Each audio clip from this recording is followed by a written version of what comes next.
Hello, my name is Susan Pinker. I'm a psychologist and columnist and author of The Village Effect, which is about the impact of face-to-face contact on your happiness and your health and your longevity. And I'm going to start with an old chestnut that I'm sure everybody knows, which tells us that it is better to give than to receive. And what I want to talk about in my few minutes here is that this is not just a cliche. There's evidence behind it, and that's what I'm going to talk about tonight. When you touch somebody, when you reach out to somebody, when you help someone, oxytocin is released into your bloodstream, in the giver as well as the receiver. Now, what is oxytocin? It's a hormone produced deep in your brain, in the limbic system, a part of our brain that originates even in our reptile ancestors, and it deals with our emotions and memory. And it plays a huge part in human bonding, even non-human bonding, and relationships. It regulates our stress levels, our anxiety levels, and sometimes it's referred to as the cuddle chemical or the love hormone. And, you know, it's sort of a cutesy way of referring to it, but what is it really? These microscopic neuropeptides, little tiny particles that you can't see, that are secreted when you're with people whom you enjoy or you're taking care of, who are taking care of you, and they circulate in your bloodstream, especially when you have sex, when you nurse a baby, when you hug someone, when you help someone. It's an evolutionary tweak to our mammalian neurochemistry that makes, to start off, makes sex feel fun. It makes hanging out with friends feel fun. And it also greases the wheels of human interaction. So it's very much behind why people volunteer. What do they get out of it? It's one of the reasons why, as I explain in The Village Effect, why women, on average, live longer than men all over the world and in every culture. About 5 to 7 years longer. And right at the beginning of that book, I discovered that it's their close and their weak bonds, formed when they get to know their neighbors, when they participate in their school committees, when they volunteer their time and energy to a cause that they believe in. So let's just segue now to talk about some of our non-human primate relatives, which like us are social animals. Helping others, being with others, giving to others makes a difference, even with, say, Japanese macaques. These are cute, gray, furry animals, red faces, and they have a halo of pale fur all around. However, their cuteness is a little, I would say, eroded by the fact that they're all covered with lice. And this makes them itch and scratch a lot.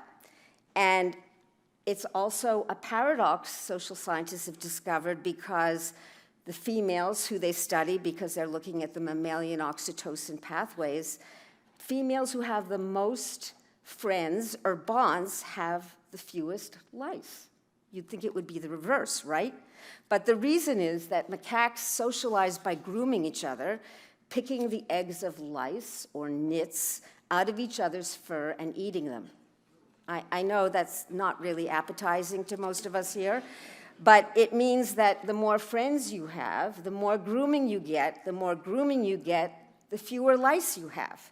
So in other words, the more social contact you have, really the less infectious disease you have, especially if you're a macaque. Now, it's not just true in non-human primates. Sheldon Cohen, who works at the University of Pittsburgh, has found something similar in humans. People would think, especially after COVID, that if you go out more and socialize more or volunteer more, you catch more colds, but he found the reverse to be true. That the more your social contact with other people face to face, the fewer colds or viruses you catch. And Steve Cole at UCLA has found the same thing with people who have cancer.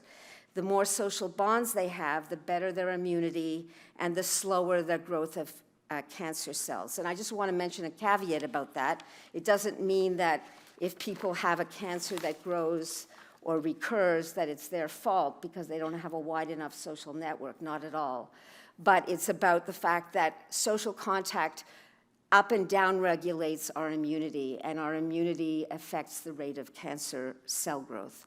And finally, another little scientific anecdote based on evidence. Joan Silk, who's an American anthropologist, has shown something similar but less disgusting, I would say, in the social bonds of female baboons. Those with close friends live longer with less stress and more surviving offspring. I mean, who doesn't want that picture? And by the way, the magic number of close bonds is 3. So all of you think about whether you have 3 people you can depend on. It determines quite a lot.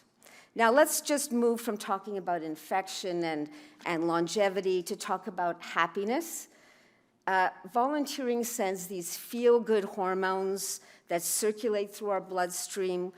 We've talked about oxytocin, but how do we know that volunteering makes us happier, or whether happy people are more likely to volunteer? This is the standard what comes first problem in social science. But there was a recent study in 2020, a UK study in the Journal of Happiness Studies, that showed that the answer is it's both. Happy people are indeed more likely to volunteer, and people who volunteer get happier over time. They found that volunteering is tied to higher well-being right at the outset, too. So it happens fast. Happiness increased after people spent time volunteering. So let's circle back to the beginning. Why would that be? There are neurotransmitters that make us feel great. And something as simple as a high five, a handshake, a pat on the back, like as we do in Quebec, a couple of kisses on the cheek, all of this lowers our stress levels, our cortisol levels, dopamine is generated that gives us a natural little high, and it makes a difference to our health and happiness. So we do know the lowest rates of dementia are found in people who are socially engaged in their communities. We can call that volunteering if we like. We know that men who've had a stroke who meet regularly to volunteer are more protected by volunteering than they are by medication. So how do you infuse every week with a sense of purpose? Reimagine volunteering as something that's good for you, like brushing your teeth. And as a byproduct, it's good for other people too. Thank you.